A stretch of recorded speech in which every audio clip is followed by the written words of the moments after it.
Kita ke sorotan selanjutnya. Pemerintah Kota Depok mempertanyakan terkait mengapa wilayahnya berada di PPKM level 2 berdasarkan instruksi dari Mendagri. Berbeda pada asesmen situasi COVID-19 dari Kemenkes, di mana Depok ada di level 4. Berdasarkan instruksi Menteri Dalam Negeri, Kota Depok hingga saat ini masih berada dalam penilaian pemberlakuan pembatasan kegiatan masyarakat PPKM level 2. Padahal menurut pemerintah Kota Depok, penyebaran COVID-19 di daerah penyangga ibu kota ini makin mengkhawatirkan.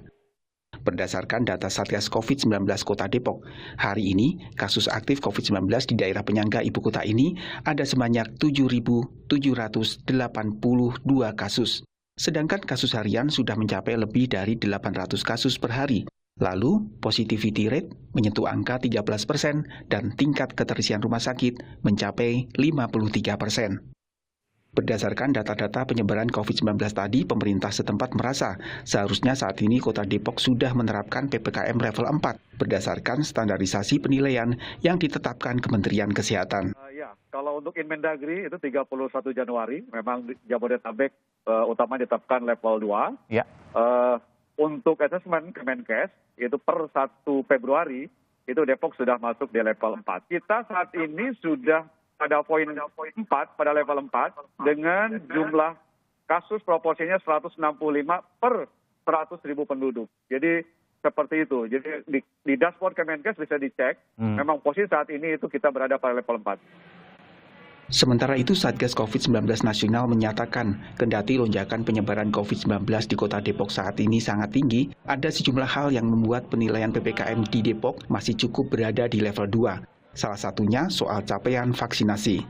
Kasus di Depok memang naik, jadi kasus positifnya, kemudian juga kasus harian ataupun kasus yang aktif. Situasi Depok sekarang dengan kasus yang naik, dan situasi Depok dengan kasus yang naik di bulan 6 dan bulan 7 itu berbeda. Berbedanya adalah bahwa target vaksinasi jauh lebih baik. Kemudian penyelesaian dosis kedua jauh lebih tinggi. Dari kasus aktif COVID-19 yang ada di Kota Depok, didominasi oleh klaster sekolah. Sebanyak 34 sekolah pembelajaran tatap mukanya dihentikan karena banyak peserta dan tenaga pendidik yang terpapar COVID-19 dengan jumlah kasus sebanyak 239 orang. Tim Liputan Kompas TV.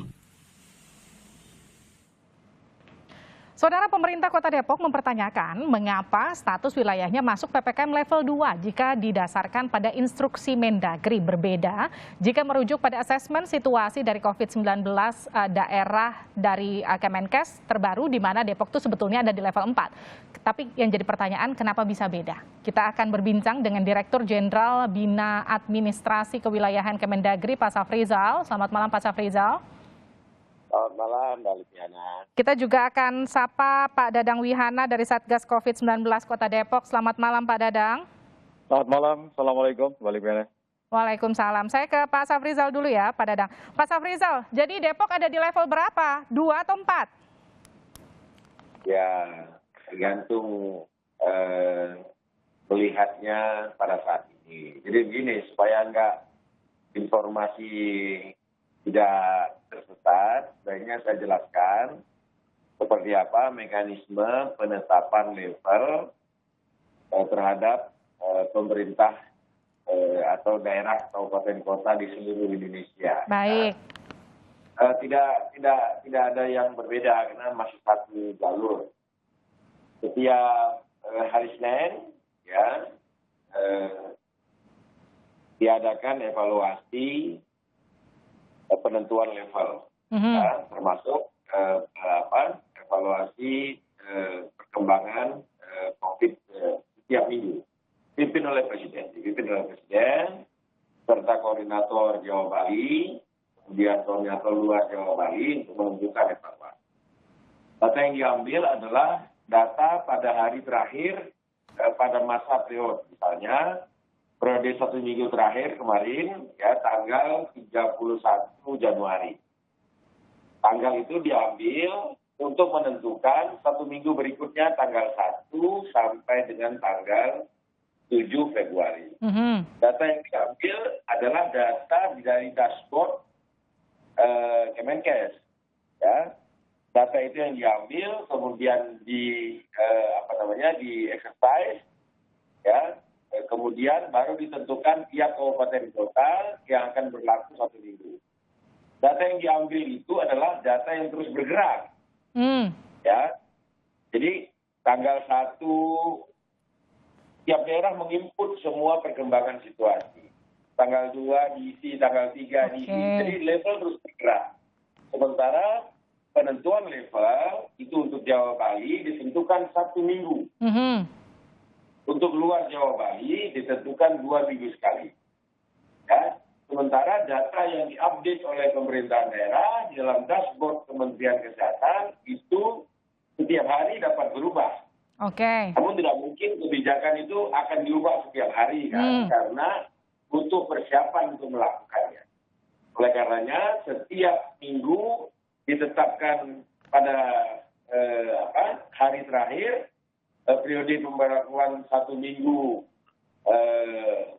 penetapan level PPKM, yang kemudian 1 minggu berikutnya diadakan evaluasi kembali untuk memperbaiki. Misalnya Kota Depok, tanggal 31 kemarin dalam data di Kemenkes itu adalah level 2. Sehingga pada tanggal 1 sampai tanggal 7 pemerintah atau Kota Depok itu berlaku PPKM di level 2. Kalau hari ini dicek di data dashboard Kemenkes berdasarkan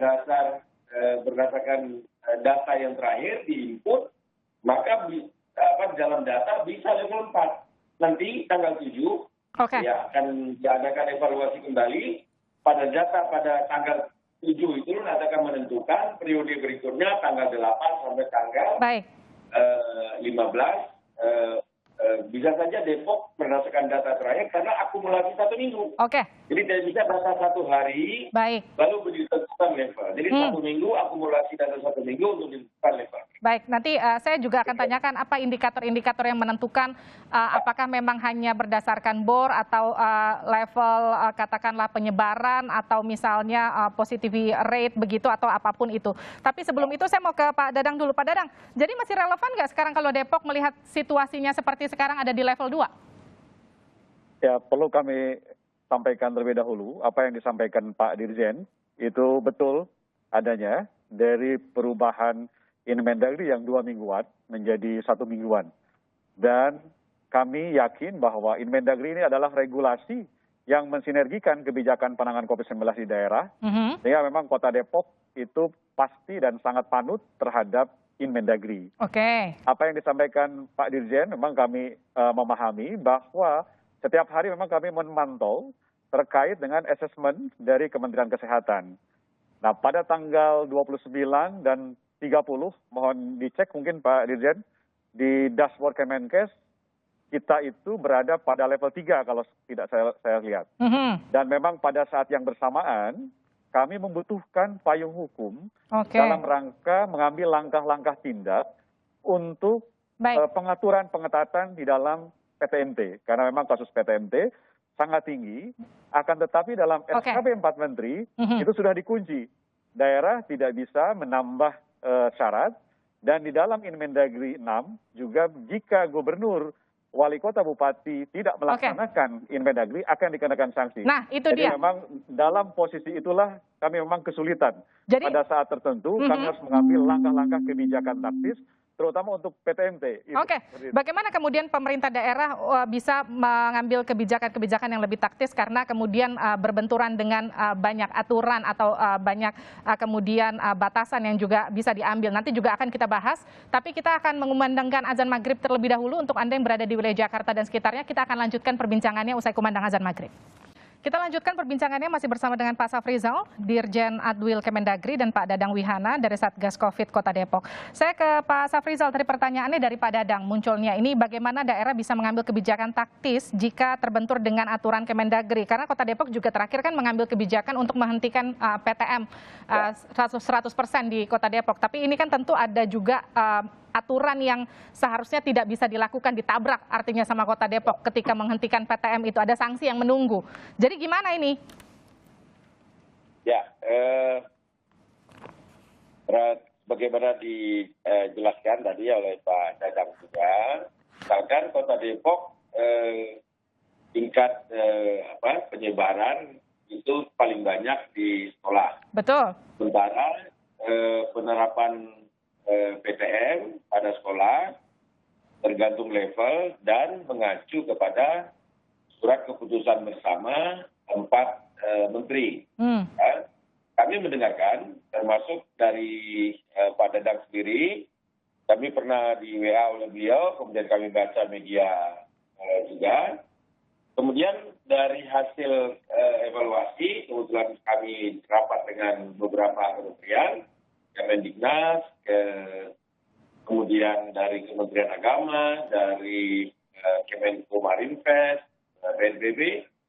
Akhirnya kami putuskan kita memberikan diskresi kepada pemerintah daerah untuk mengambil langkah-langkah yang berbeda dengan ketentuan SKB 4 Menteri. Dan hal ini sudah dikeluarkan, baik dari Kemendiknas maupun dari Kemenak, agar daerah dengan situasi level 2 pada saat ini boleh mengambil tindakan yang diskresi berbeda dibandingkan dengan ketentuan di dalam SKB 4 Menteri. Dan ini sudah dilaksanakan. Artinya tidak ada yang dilanggar, diberikan diskresi, dan kepala daerah tentu memiliki atau mengetahui secara detail perkembangan yang terjadi, dan tentu sebagaimana dalam Inmendagri juga kepala daerah boleh mengambil langkah-langkah ya dalam rangka mengantisipasi dan menangani PPKM. Lebih bagus lagi, sebagaimana Kota Depok segera lapor kepada Kemendagri kemarin, sehingga kita dari laporan Kota Depok lakukan rapat dan memberikan diskresi akhirnya kepada seluruh Indonesia dengan kes Kota Depok. Di level 2, pemerintah kabupaten dan kota dapat mengambil diskresi dalam perlakuan pembelajaran tersebut. Baik, saya ke Pak Dadang. Artinya kan sebetulnya kekhawatirannya sudah terjawab ya, ada diskresi, PTM-nya juga bisa sudah dihentikan di Kota Depok, dan juga bisa melakukan penyesuaian-penyesuaian lainnya meskipun level PPKM-nya belum naik. Lalu kemudian upaya pencegahan supaya tidak makin masif lagi penyebaran COVID-19 di Kota Depok apa ini Pak Dadang?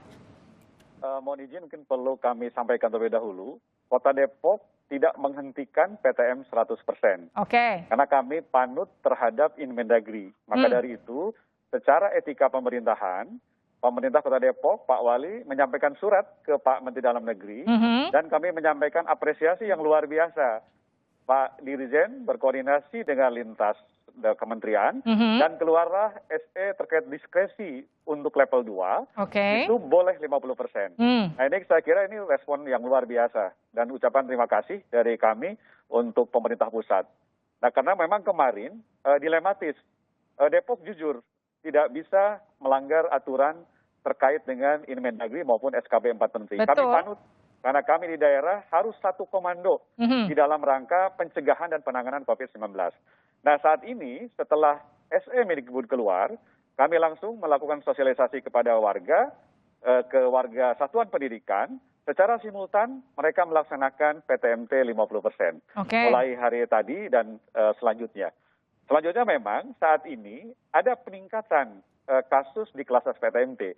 Saat ini yang tadinya 36 sekolah, saat ini sudah 41 sekolah dengan jumlah positif, kasus positif adalah 502 kasus positif.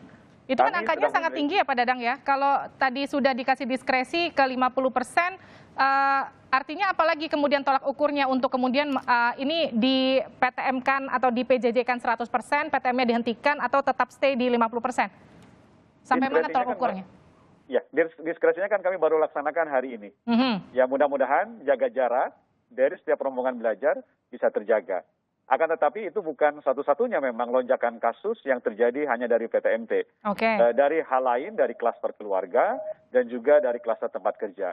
Rata-rata memang untuk klaster PTMT, dampak dari klaster keluarga. Ayah ibunya yang bekerja positif, lalu menularkan kepada anaknya sekolah dengan tidak ada jaga jarak, maka itulah potensi penularan. Makanya dengan adanya diskresi, ini luar biasa, ya atas usulan kami dari Depok dengan surat Pak Wali, Pak Mendagri sangat responsif, Pak Dirjen melakukan koordinasi dan keluarlah SE dengan demikian cepat. Itu yang saat ini kami laksanakan. Artinya sekarang kan diskresinya udah ada, sekarang tinggal bagaimana setiap pemerintah di tiap-tiap wilayah bisa langsung mengambil kebijakan atau keputusan langsung apakah ini PTM-nya akan tetap 50% ataukah nanti akan dibuat PTM 100% atau nanti polanya seperti apa menyesuaikan dengan kondisi yang terjadi saat ini. Tapi itu tentu harapan kita semua supaya kemudian penyebaran COVID-19 ini tidak begitu atau tidak terlalu makin masif.